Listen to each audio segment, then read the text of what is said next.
Ayer el gran jefe, o ayer no fue, creo que fue el sábado, sí, el sábado, este sábado, el gran jefe, es decir, Pedro Sánchez, se fue a La Mareta. La Mareta es esa residencia real porque pertenece a Patrimonio Nacional y se la regalaron al rey, no el actual, sino el anterior, que hay en Lanzarote. Se ha largado de vacaciones, pues prácticamente todo el mes, a cortesía, todo trampo por supuesto, y cortesía del erario público, es decir, de nuestros sufridos bolsillos. En La Mareta entiendo yo que se encontrará un clima infinitamente mejor que el que tengo yo aquí en Inglaterra, que como veis el día se ha levantado, digamos, lluviosete. Llevamos, ya os lo comentaba el otro día, un mesecito que es cualquier cosa menos veraniego, al menos para los estándares de un sureño, como es mi caso. Pero bueno, no terminas acostumbrándote, como a todo en esta vida. En La Mareta entiendo yo, al borde mismo del trópico, allí podrá durante todo este mes Pedro Sánchez relajarse. Va a estar a capricho, como se tiene siempre a los presidentes de gobierno, que no entiendo yo porque hay que, a un simples primeros ministros hay que pagarles las vacaciones, ya se les paga bastante bien un salario, puedo entender que se lleven a la escolta, vale, bueno, a los escoltas, en el caso de Pedro Sánchez tiene un ejército, el tío, a su servicio, pero pagarles las vacaciones, ¿por? ¿Hay alguna razón especial? No sé, son de sangre azul o algo así, no lo termino yo de entender bien. Pero bueno, se les pagan las vacaciones, eso sí, algunos primeros ministros aprovechan y otros no lo hacen. El caso de Rajoy, por ejemplo, es bien conocido. Él podía haberse ido a La Mareta o al Mareto y no lo hacía, se iba a Pontevedra a tener un verano parecido a este. Él también era de allí, entonces era familiar, y a caminar por el bosque y cosas así, a un apartamento que al parecer había comprado allí en la provincia de Pontevedra. Y Aznar, bueno, Aznar era aficionado a los Quintos de Mora, que es esa finca de Toledo, que también le gusta mucho a Pedro Sánchez, pero solía ir de vacaciones a Oropesa del Mar, que no es la misma Oropesa que la de Toledo. Oropesa del Mar está en Castellón, o iba a Menorca también, si mal no recuerdo, en fin, que cada uno tiene sus gustos y este tiene gustos caros, la verdad. Va a estar allí en La Mareta nuestro Pedro Sánchez del 2, sí, se hace un par de días justo, al 23 de agosto, creo, prácticamente todo el mes, todo sin mover un dedo, holgazaneando a placer y, bueno, pues disfrutando del sudor de nuestra frente, porque es mucho el sudor que le tenemos que dedicar a mantener el completamente desproporcionado aparato estatal que tenemos en España. En fin, cualquiera que pague impuestos lo sabe. La cantidad de tiempo, el otro día salía que teníamos que estar trabajando hasta el mes de agosto, es decir, hasta ahora más o menos, para mantener el tingladillo este que se tiene montado, ya sabéis, lo público. Bueno, pues lo público nos cuesta a los que trabajamos pues aproximadamente 8 meses al año de trabajo. La cuestión es que Sánchez es muy playero, le gusta mucho, le va el chancleteo y el bronceador y estas cosas. Ya sabéis que en esto de las vacaciones la cosa también va por gustos, hay gente que le gusta hacer senderismo en la montaña, otros, como es mi caso, me gusta andar en bicicleta, me voy a ir a Holanda ahora con la bicicleta desde aquí, y no me voy a encontrar mejor tiempo porque Holanda está ahí enfrente, así que pues será más o menos lo mismo, pero si vas a andar con bici agradeces que tampoco haga demasiado calor, pero luego hay otros que son más bien de la playa, ¿no? Cuando no le pagábamos las vacaciones, cuando corrían de su cargo, solía ir a un apartamento que tenía en Almería, supongo que seguirá teniendo, que le regaló, no sé en qué parte de Almería, no sé si Mojácar o por ahí, que le regaló su suegro, le regaló Sabiniano, el de las saunas. Ahora tiene un palacete en Lanzarote, tiene un palacete en Lanzarote como se podría haber ido al Coto de Doñana, que también ahí, a ese le gustaba a Felipe González, lo del Coto de Doñana, o a los Quintos de Mora, en fin, todos los recursos del Estado están a su entera disposición. Por supuesto, a Lanzarote ha llegado en un avión de la Fuerza Aérea y quizá, no lo sé, pero quizá del aeropuerto de Arrecife hasta, Arrecife es la capital de la isla, hasta la residencia en cuestión, que no está muy lejos, esa es la verdad, pues ha ido en helicóptero, porque esta residencia tiene un helipuerto privado. Es una mansión realmente, al parecer muy bonita, la encargó Hussein de Jordania, si lo recordáis, el padre del actual rey de Jordania. Pues creo que fue en los años 70, una cosa así, se la encargó a un arquitecto lanzaroteño muy famoso llamado César Manrique. Bueno, buena parte de los edificios de aquella isla y el estilo lo creó este arquitecto lanzaroteño, creó de hecho un estilo propio para aquella isla. No le falta de nada, esto no es que yo haya estado allí, no, ni mucho menos, pero a poco que uno lea la prensa, bueno, el caso de Google Maps siempre es muy socorrido, se ve que tiene de todo. Una cancha de baloncesto, cosa que le gustará mucho es muy aficionado al baloncesto, Pedro Sánchez. Tiene una pista de tenis de tierra batida, por lo que se puede ver, una piscina inmensa de forma circular y, como os decía antes, incluso un helipuerto. Esto está en Teguise, el municipio de Teguise, justo al norte de Arrecife. Vamos, un lugar completa y absolutamente paradisiaco. Cayó en manos no de Pedro Sánchez, pero sí del Estado, pues hacía mucho tiempo, en los años 80 o por ahí, porque Hussein de Jordania se debió cansar o simplemente no iba, y se lo regaló a su amiguete Juan Carlos I. Juan Carlos I se lo dio al Patrimonio Nacional, así no tenía que mantenerlo de su bolsillo.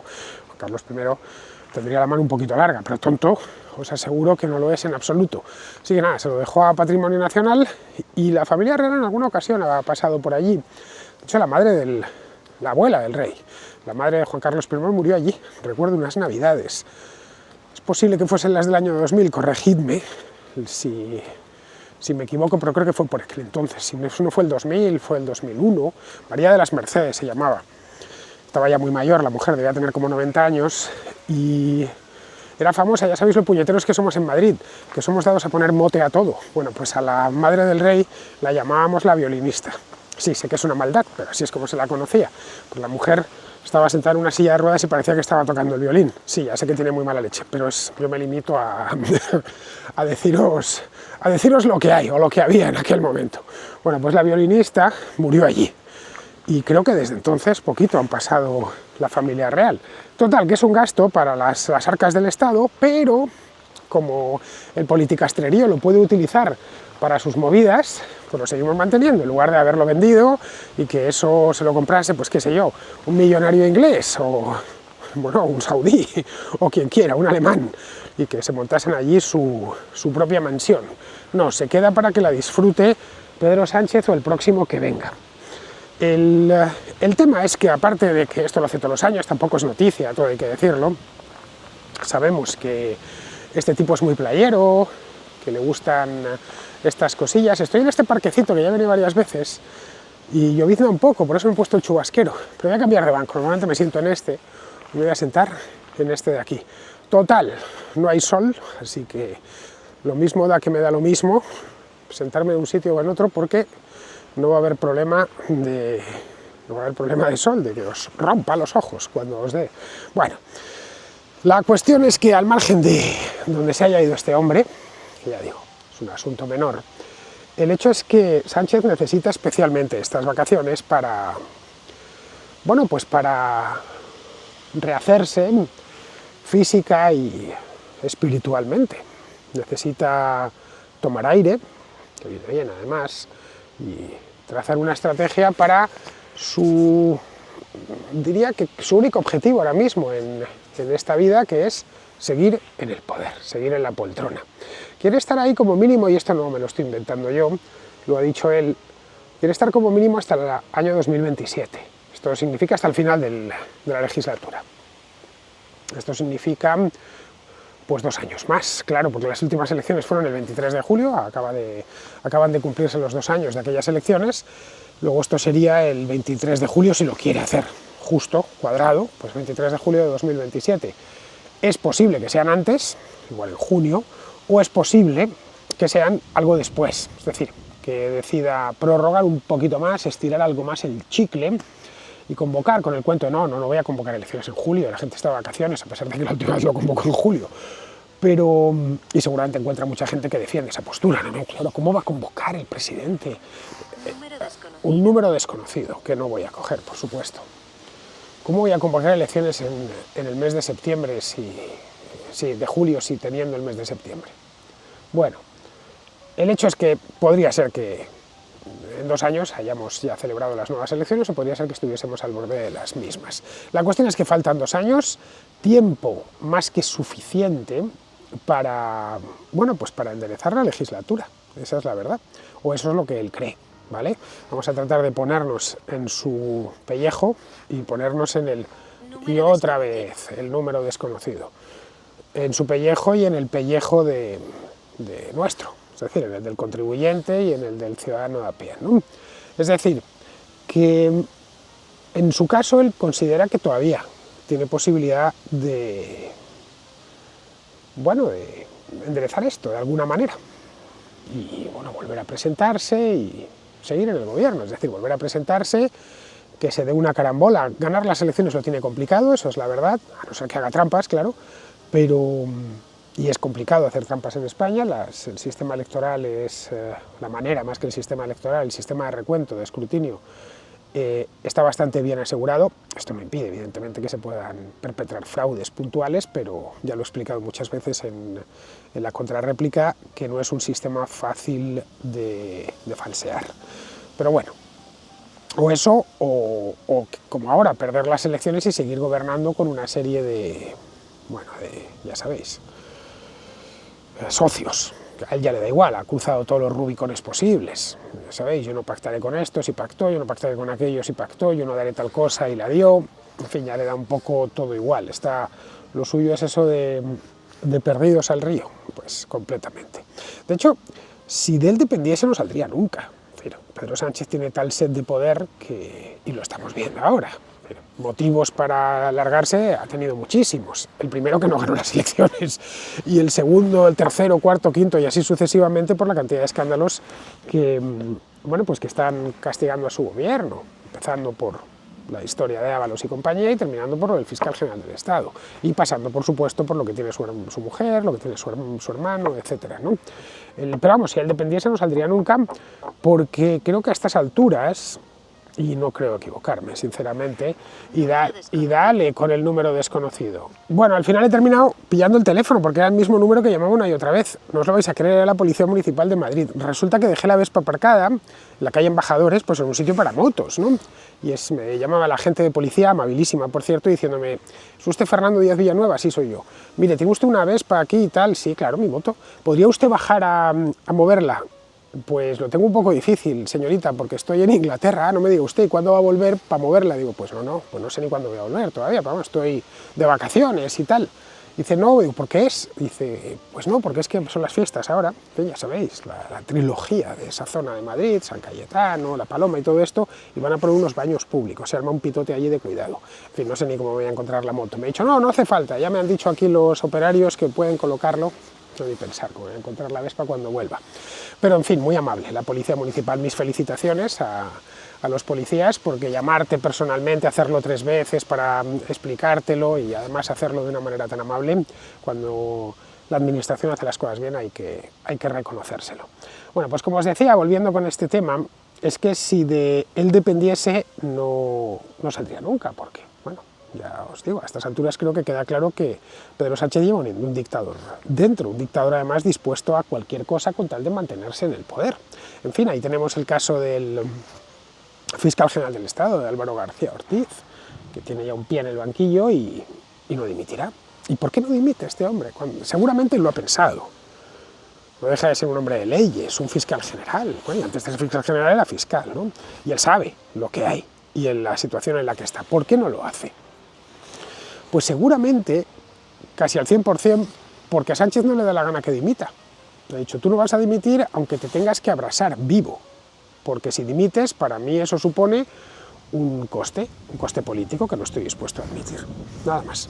Da igual que estés como estés y que estés imputado por el Tribunal Supremo. Bueno, de hecho tendremos que ver dentro de nada, un mes, creo que es el día 5 o el 6 de septiembre, que abre el año judicial.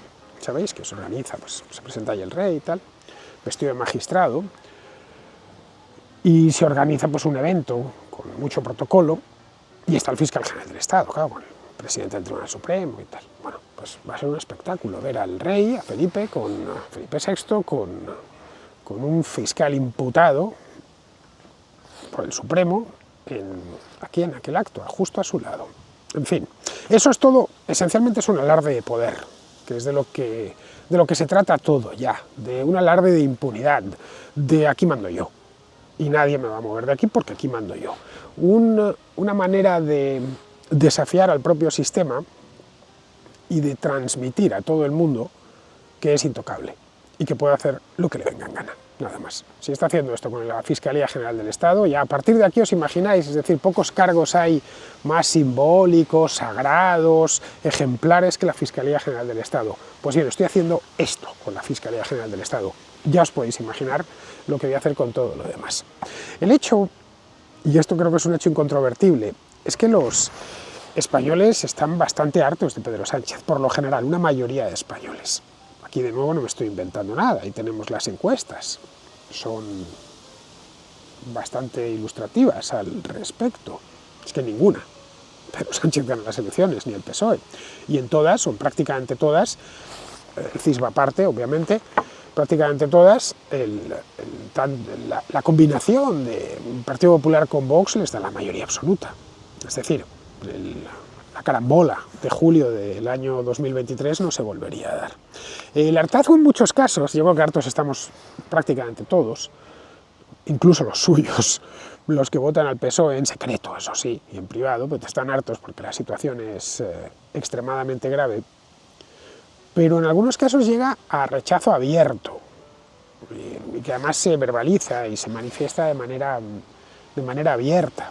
Vamos, que Pedro Sánchez, de nuevo, cero sorpresas, no puede ir a ningún lado, sin un cordón policial gigantesco.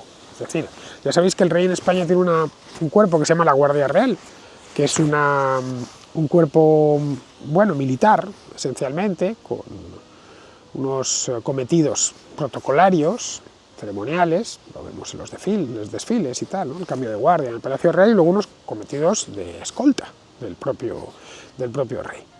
Bien, Pedro Sánchez ha terminado, y es una especie como de mini ejército. Cuando hablas con un guardia real te lo dice, ¿no? Nosotros tenemos, esencialmente somos una especie de ejército en miniatura. Gente muy preparada, no es fácil entrar en la Guardia Real. Bueno, pues Pedro Sánchez ha terminado construyéndose un pequeño ejército. Tiene cientos de agentes de policía y de guardia civil dedicados a su protección. Cuando sale, exige que haya cordones de 400, 500 metros de distancia entre él y el ciudadano de a pie más cercano, que como yo de aquí a la calle por la que venía, habrá eso aproximadamente, calculo, 400 metros. Ojo, os lo voy a mostrar. Imaginemos que yo fuese Pedro Sánchez y al fondo, donde están los columpios esos, más allá de hecho, estuviese el más cercano. Claro, 400 metros es un espacio considerable, pero si te pones a gritar muy fuerte, pues se oye. De hecho, se ha puesto de moda en ciertas discotecas, en fiestas y tal en España, lo habréis visto a través de redes sociales, lo de cierran la discoteca, ponen la última canción, o incluso en mitad de la noche, y empiezan a cantar todos eso de, perdonadme, pero es lo que cantan, Pedro Sánchez, hijo de puta, dicen. Además es muy pegadizo, pum, pum, pum. Esto no se había visto, por ejemplo, con Rajoy, esto no se había visto con Aznar, esto ni siquiera se había visto con Felipe González, que estuvo un montón de años en el poder. Este nivel de bajar Yo cuando Felipe González era presidente del gobierno, yo era universitario. Bueno, también era niño, porque Pedro pasó tantos años en el poder que fue toda mi infancia y adolescencia. De hecho, perdí las elecciones cuando yo ya estaba en la universidad. Y bueno, pues a ver, era el presidente del gobierno, tampoco es que nos gustase mucho, ¿no? Pero no, a nadie se le ocurría decir Felipe González, hijo de puta, en una discoteca, ¿no? A las 3 de la mañana. Bien, pues con esto vemos en conciertos, etcétera. Y a ver, esto, a pesar de lo que dicen, de no, esto es una operación de la extrema derecha, ya sabéis, el farcismo de los mercados y tal, que es algo espontáneo, surge de manera espontánea. Y eso Pedro Sánchez lo sabe, y lo saben en la Moncloa también. Y seguramente le hace sufrir mucho a él, porque, aunque bueno, su propaganda dice lo contrario, esto está todo orquestado por el farcismo de los mercados, no sé qué, sabe que hay algo que nace de la sociedad de abajo, que el rechazo es real, es decir, que no puede ir a ningún sitio. Y alguien como él, que es esencialmente un narcisista, lo tiene que pasar muy mal. También le provoca sufrimiento, y esto es perfectamente lógico, el calvario por el que está pasando su esposa, Begoña Gómez. Ojo, un calvario perfectamente justificado, en tanto que bueno, sabemos lo que sabemos, está imputada por 4 delitos, por el que está pasando su hermano. Eso también, evidentemente, le tiene que estar haciendo sufrir, ya sabéis, hombre, uno sufre cuando a su mujer lo está pasando mal, y más si tiene problemas, líos con la justicia. Uno sufre si su hermano lo pasa mal, o de nuevo tiene líos con la justicia y se enfrenta pues incluso a penas de cárcel. Pero es que tiene que estar pasándolo muy mal, no tanto por el destino, que eso le debe dar igual, pero sí por lo que puedan largar Ábalos y los del Peugeot, es decir, sus cuates de antaño. Ya sabe que están todos imputados, uno de ellos en la cárcel, los otros con un pie en la cárcel, bueno, en fin, es, no sé, seguramente García Ortiz se inmole por él, pero es muy poco probable que lo hagan Ábalos, Cerdán o Koldo. Pero claro, por otro lado puede pensar, vale, pues ya está, acabo con este sufrimiento y me largo. No acabaría, porque el problema que tiene su mujer o que tiene su hermano seguiría. Y por supuesto, en ese caso, vamos, largarían de plano los Koldos y los Cerdanes. Es decir, que fuera de la Moncloa sería mucho peor, tendría muchos más motivos para preocuparse y muchas menos herramientas para defenderse. Se quedaría además sin la Mareta, con lo que a él le gusta la playa y la exclusividad, se quedaría sin el BOE, se quedaría sin el Falcon, que le ha llevado hasta allí, hasta la propia Mareta, se quedaría sin el ejército de periodistas que tiene y que le dedica loas a diario, desde Televisión Española, desde un montón de medios privados, pues tipo El País, el Diario.es, Público, en fin, ya sabéis, toda la estructura mediática del sanchismo. En El País, que es algo así como el Pravda, el Pravda o el Granma, que es el periódico del castrismo, pues el País es el Pravda sanchista, nos dan las claves, hay que saber leer. Según El País, todo lo va a fiar, bueno, a su baraca, su buena suerte, que al final siempre cae de pie el tío, y sobre todo a lo que han dado en llamar agenda social. Agenda social, sí, bueno, una agenda social, un gobierno de progreso, bla, bla, bla, ya sabéis. La agenda social, o por agenda social, mejor dicho, hay que entender, y no hay que darle muchas más vueltas, gasto público a raudales, ya, eso es la agenda social. Es decir, impuestos y deuda, no le demos más importancia, no tiene eso. La agenda social es sajarnos más a impuestos, pedir dinero prestado y gastarlo, simplemente.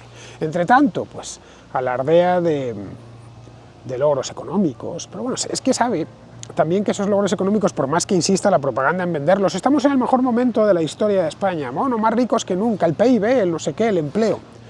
Sabe que es mentira, sabe que la realidad es muy diferente, que es simple humo.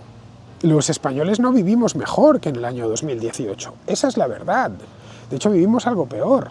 Los precios, esto es un dato, los precios han subido un 22% desde 2018. Bueno, un 40% en el caso de la alimentación. 40% que a quien más afecta, ya sabéis, el porcentaje de gasto en alimentación se ceba esencialmente en la clase baja, es decir, las clases populares, ¿no? Se dice, la clase trabajadora. Un rico tiene un porcentaje de gasto en alimentación pequeño, no es porque coma menos, sino porque tiene mucho, pero alguien que es pobre o que anda a la cuarta pregunta, pues se le va prácticamente todo el sueldo en comida. Bien, pues imaginémonos cómo está uno que ve como en estos años ha subido un 40% la cesta de la compra. Los salarios han subido, sí, pero han subido menos de un 5% en este tiempo. Ha habido además 97 subidas de impuestos. 97. Algo así como el 90% de los españoles asegura que, bueno, lo admite en encuestas, haber perdido poder adquisitivo desde que Sánchez llegó al poder. Es decir, que viven peor. Podemos pensar, no, pero son más felices porque, claro, ponen la televisión y ven a Pedro Sánchez. No. La riqueza se mide por la cantidad de bienes y servicios que puedes adquirir. La riqueza no mide la felicidad, mide solo eso. Y los españoles son más pobres, no hay que darle más vueltas. Esa es la realidad y creo que a excepción de los que pues trabajan para el gobierno y viven cerca del gobierno, empresarios afines y tal, el resto de los españoles, el promedio de los españoles vive peor. En fin, que no hay que darle muchas vueltas, basta con ir a un supermercado, basta con echar un vistazo, salir a la calle y echar un vistazo a la antigüedad del parque automovilístico. Y esto sirve para comprobarlo. Basta con ver el gasto que se hace en vacaciones, por ejemplo, ahora que estamos en agosto. El que se hacía hace 7 años y el que se hace ahora. Creo que prácticamente cualquier español sabe de lo que le hablo. Esa es la verdad. Evidentemente, pues sí habrá alguno que habrá hecho un buen negocio en los últimos años, y no necesariamente con el gobierno, que le haya ido especialmente bien, pero el promedio. Claro, como esto es así, como basta una visita al supermercado o a un concesionario de coches, pues solo le queda lo de la agenda social, es decir, comprar votos. Comprar votos con el presupuesto, con los presupuestos generales del Estado, y poner a más gente en cobro, aunque sea cantidades irrisorias. Resumiendo, recaudar más vía impuestos, son 97 subidas, llegaremos a las 107 y a las 127, pedir más dinero prestado y gastar más en subsidios, en ayudas y en subidas de las pensiones. Lo de las pensiones es un problema que está ahí, nadie le quiere mirar a la cara, pero es que el problema está ahí. Este año, a finales de año, las pensiones habrán costado casi 200.000 millones de euros. Eso son aproximadamente 2/3 partes de la recaudación. El Estado recauda en máximos históricos unos 300.000 millones de euros. Bien, 200.000 se van a ir solo en pensiones. Esto es un dispendio imposible de mantener en el largo plazo, bueno, en el largo y en el medio. Esa es la verdad. Entre tanto, pues lo que vemos es que pequeñas empresas cierran, los autónomos se sumergen, porque no pueden, con lo que ingresan, no pueden estar pagando estas cuotas, que por cierto también subieron una barbaridad, o directamente se marchan el que puede hacerlo. Luego sumémosle a eso a todos los problemas económicos que están ahí y que a pesar del discurso triunfalista no quieren reconocer, porque claro, si reconocen, pues tendrían que explicar por qué han subido tantas veces los impuestos. Eso es lo primero, antes de nada.